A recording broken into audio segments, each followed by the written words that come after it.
And he said unto me, Write, for these words are true and faithful. I'd rather have Jesus than silver.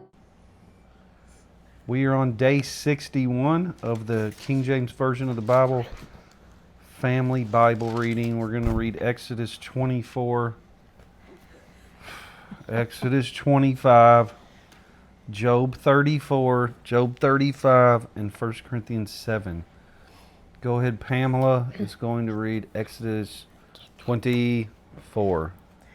And he said unto Moses, Come up unto the Lord, thou and Aaron, Nadab, and Abihu, and 70 of the elders of Israel, and worship ye afar off. And Moses alone shall come near the Lord, but they shall not come nigh, neither shall the people go up with him. And Moses came and told the people all the words of the Lord, and all the judgments, and all the people answered with one voice, and said, All the words which the Lord hath said will we do. And Moses wrote all the words of the Lord, and rose up early in the morning, and builded an altar under the hill, and 12 pillars according to the 12 tribes of Israel. And he sent young men of the children of Israel, which offered burnt offerings and sacrificed peace offerings of oxen unto the Lord. And Moses took half of the blood and put it in basins, and half of the blood he sprinkled on the altar. And he took the book of the covenant and read in the audience of the people, and they said, All that the Lord hath said will we do, and be obedient. And Moses took the blood and sprinkled it on the people, and said, Behold, the blood of the covenant which the Lord hath made with you concerning all these words.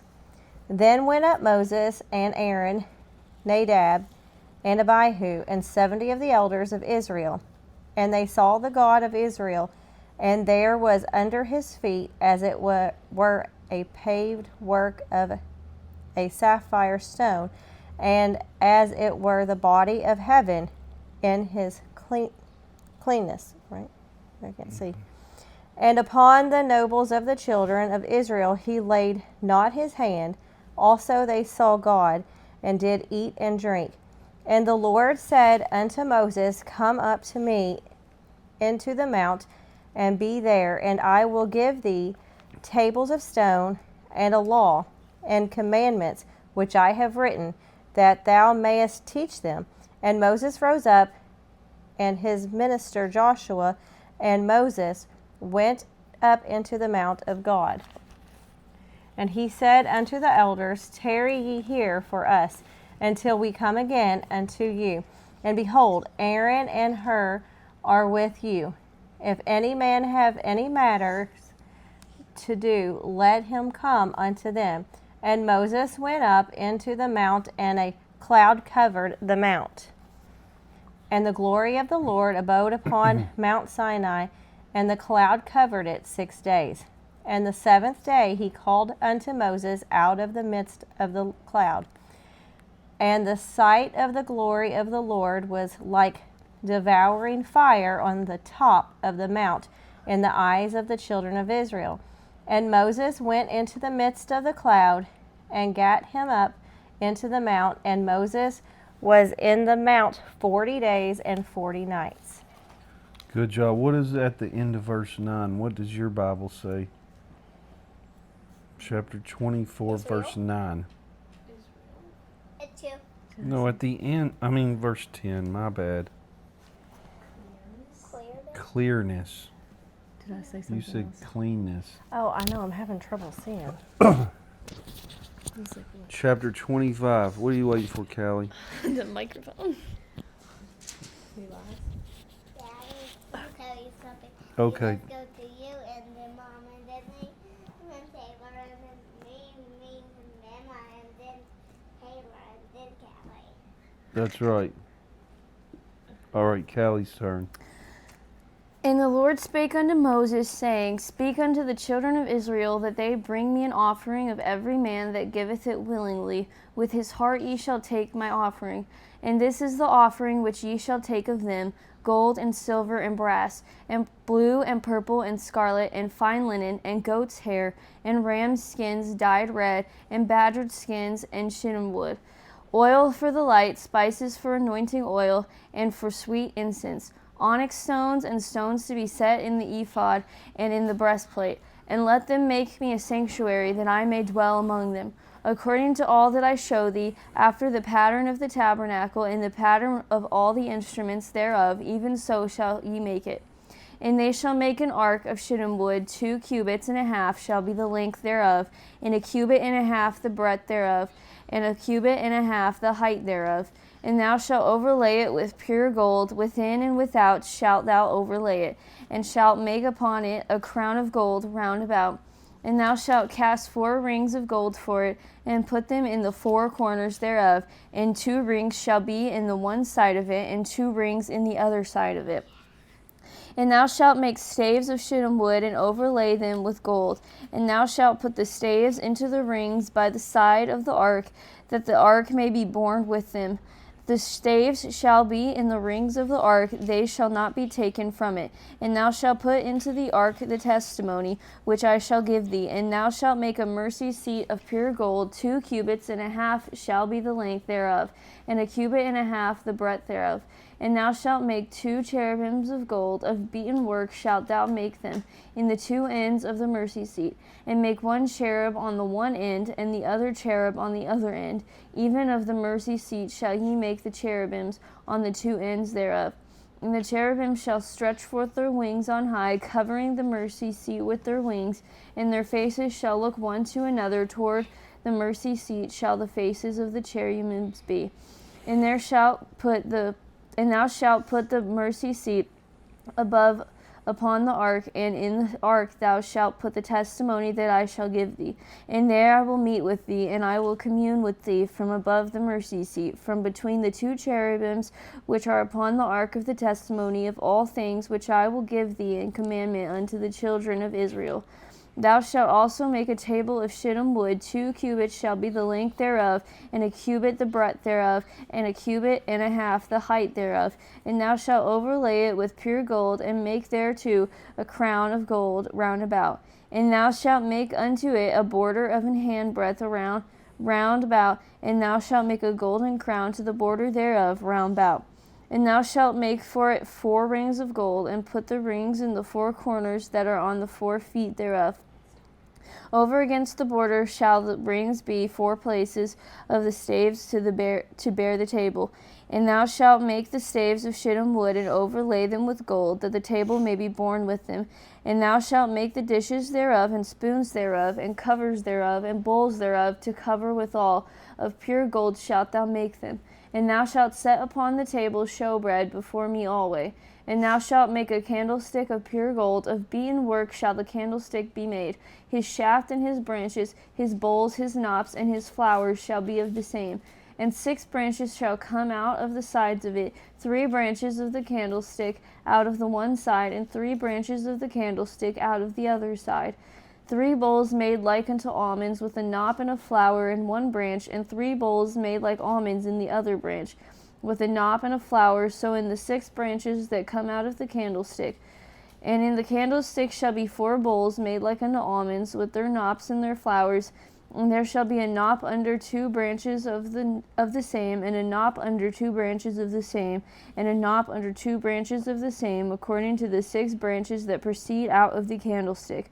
Their knop and their branches shall be of the same, and it shall be one beaten work of pure gold. And thou shalt make the 7 lamps thereof, and they shall light the lamps thereof, that they may give light over against it. And the tongs thereof, and the snuff dishes thereof, shall be of pure gold, and of a talent of pure gold shall he make it, with all these vessels. And look that thou make them after their pattern, which was showed thee in the mount. Very good. That was Exodus 25. We're going to Job 34. Abigail, before you go to sleep, I love you. Okay? I know you're heading towards it, I can tell. Job 34, right? Yep. Here we go. Job 34. Furthermore, Elihu answered and said, Hear my words, O ye wise men, and give ear unto me, ye that have knowledge. For the ear trieth words as the mouth tasteth meat. Let us choose to us judgment. Let us know among ourselves what is good. For Job has said, I am righteous, and God hath taken away my judgment. Should I lie against my right? My wound is incurable without transgression. What man is like Job, who drinketh up scorning like water, which goeth in company with the workers of iniquity, and walketh with wicked men? For he hath said, It profiteth a man nothing that he should delight himself with God. Therefore hearken unto me, ye men of understanding. Far be it from God that he should do wickedness, and from the Almighty that he should commit iniquity. For the work of a man shall he render unto him, and cause every man to find according to his ways. Yea, surely God will not do wickedly, neither will the Almighty pervert judgment. Who hath given him a charge over the earth, or who hath disposed the whole world? If he set his heart upon man, if he gather unto himself his spirit and his breath, all flesh shall perish together, and man shall turn again unto dust. If now thou hast understanding, hear this, hearken to the voice of my words. Shall even he that hateth right govern? And wilt thou condemn him that is most just? Is it fit to say to a king, Thou art wicked, and to princes, Ye are ungodly? How much less to him that accepteth not the persons of princes, nor regardeth the rich more than the poor? For they all are the work of his hands. In a moment they shall die, and the people shall be troubled at midnight and pass away, and the mighty shall be taken away without hand. For his eyes are upon the ways of man, and he seeth all his goings. There is no darkness nor shadow of death, where the workers of iniquity may hide themselves. For he will not lay upon man more than right, that he should enter into judgment with God. He shall break in pieces mighty men without number, and set others in their stead. Therefore he knoweth their works, and he overturneth them in the night, so that they are destroyed. He striketh them as wicked men in the open sight of others, because they turned back from him, and would not consider any of his ways, so that they caused the cry of the poor to come unto him, and he heareth the cry of the afflicted. When he giveth quietness, who then can make trouble? And when he hideth his face, who then can behold him? Whether it be done against a nation or against a man only, that the hypocrite reign not, lest the people be ensnared. Surely it is meet to be said unto God, I have borne chastisement, I will not offend any more. That which I see not, teach thou me. If I have done iniquity, I will do no more. Should it be according to thy mind, he will recompense it, whether thou refuse or whether thou choose, and not I. Therefore speak what thou knowest. Let men of understanding tell me, and let a wise man hearken unto me. Job has spoken without knowledge, and his words were without wisdom. My desire is that Job may be tried unto the end because of his answers for wicked men. For he addeth rebellion unto his sin, he clappeth his hands among us, and multiplieth his words against God. Man, he's making some accusations there. Job 35. Taylor's going to read Job 35. Elihu spake moreover and said, Thinkest thou this to be right, that thou saidst, My righteousness is more than God's? For thou saidst, What advantage will it be unto thee, and what profit shall I have, if I be cleansed from my sin? I will answer thee, and thy companions with thee. Look unto the heavens, and see, and behold the clouds which are higher than thou. If thou sinnest, what doest thou against him? Or if thy transgressions be multiplied, what doest thou unto him? If thou be righteous, what givest thou him? Or what receiveth he of thine hand? Thy wickedness may hurt a man as thou art, or thy righteousness may profit the Son of Man. By reason of the multitude of oppressions they make the oppressed to cry. They cry out by reason of the arm of the mighty. But none saith, Where is God, my Maker, who giveth songs in the night? who teacheth us more than the beast of the earth, and maketh us wiser than the fowls of heaven. There they cry, but none giveth answer, because of the pride of evil men. Surely God will not hear vanity, neither will the Almighty regard it. Although thou sayest thou shalt not see him, yet judgment is before him. Therefore trust thou in him. But now, because it is not so, he hath visited in his anger, yet he knoweth it not in great extremity. Therefore doth Job open his mouth in vain, he multiplieth words without knowledge. Good job. That was Job 35. We're going to do 1 Corinthians chapter 7. 1 Corinthians chapter 7. Callie, whenever you're ready. Now concerning the things whereof ye wrote unto me, it is good for a man not to touch a woman. Nevertheless, to avoid fornication, let every man have his own wife, and let every woman have her own husband. Let the husband render unto the wife due benevolence, and likewise also the wife unto the husband. The wife hath not power of her own body, but the husband, and likewise also the husband hath not power of his own body, but the wife. Defraud ye not one the other, except it be with consent for a time, that ye may give yourselves to fasting and prayer, and come together again, that Satan tempt you not for your incontinency. But I speak this by permission, and not of commandment. For I would that all men were even as I myself. But every man hath his proper gift of God, one after this manner, and another after that. I say therefore to the unmarried and widows, it is good for them if they abide, even as I.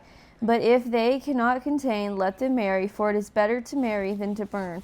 And unto the married I command, yet not I, but the Lord, let not the wife depart from her husband, and if she depart, let her remain unmarried, or be reconciled to her husband. And let not the husband put away his wife. But to the rest speak I, not the Lord. If any brother hath a wife that believeth not, and she be pleased to dwell with him, let him not put her away. And the woman which hath an husband that believeth not, and if he be pleased to dwell with her, let her not leave him. For the unbelieving husband is sanctified by the wife, and the unbelieving wife is sanctified by the husband. Else were your children unclean, but now are they holy. But if the unbelieving depart, let him depart. A brother or a sister is not under bondage in such cases. But God hath called us to peace. For what knowest thou, O wife, whether thou shalt save thy husband? Or how knowest thou, O man, whether thou shalt save thy wife? But as God hath distributed it to every man, as the Lord hath called every one, so let him walk, and so ordain I in all churches. Is any man called being circumcised? Let him not become uncircumcised. Is any called in uncircumcision? Let him not be circumcised. Circumcision is nothing, and uncircumcision is nothing, but the keeping of the commandments of God. Let every man abide in the same calling wherein he was called. Art thou called being a servant? Care not for it. But if thou mayest be made free, use it rather. For he that is called in the Lord, being a servant, is the Lord's free man. Likewise also he that is called being free is Christ's servant. Ye are bought with a price, be not ye the servants of men. Brethren, let every man wherein he is called therein abide with God. Now concerning virgins I have no commandment of the Lord, yet I give my judgment as one that hath obtained mercy of the Lord to be faithful. I suppose therefore that this is good for the present distress. I say that it is good for a man so to be. Art thou bound unto a wife? Seek not to be loosed. Art thou loosed from a wife? Seek not a wife. And if thou marry, thou hast not sinned. And if a virgin marry, she hath not sinned. Nevertheless, such shall have trouble in the flesh, but I spare you. But this I say, brethren, the time is short. It remaineth that both they that have wives be as though they had none, and they that weep as though they wept not, and they that rejoice as though they rejoice not, and they that buy as though they possess not, and they that use this world as not abusing it, for the fashion of this world passeth away. But I would have you without carefulness. He that is unmarried careth for the things that belong to the Lord, how he may please the Lord. But he that is married careth for the things that are of the world, how he may please his wife. There is difference also between a wife and a virgin. The unmarried woman careth for the things of the Lord, that she may be holy both in body and in spirit. But she that is married careth for the things of the world, how she may please her husband. In this I speak for your own profit, not that I may cast a snare upon you, but for that which is comely, and that ye may attend upon the Lord without distraction. But if any man think that he behaveth himself uncomely toward his virgin, if she pass the flower of her age, and need so require, let him do what he will, he sinneth not, let him marry. Nevertheless, he that standeth steadfast in his heart, having no necessity, but hath power over his own will, and hath so decreed in his heart that he will keep his virgin, doeth well. So then he that giveth her in marriage doeth well, but he that giveth her not in marriage doeth better. The wife is bound by the law as long as her husband liveth, but if her husband be dead, she is at liberty to be married to whom she will, only in the Lord. But she is happier if she so abide after my judgment, and I think also that I have the Spirit of God. Very good. That was Exodus 24, Exodus 25, Job 34, Job 35, 1 Corinthians 7. Thank you all for reading with us. And again, that was day 61. Next time we will be on day 62. Thank you all. I'd rather have Jesus than silver or gold. And he said unto me, Write, for these words are true and faithful.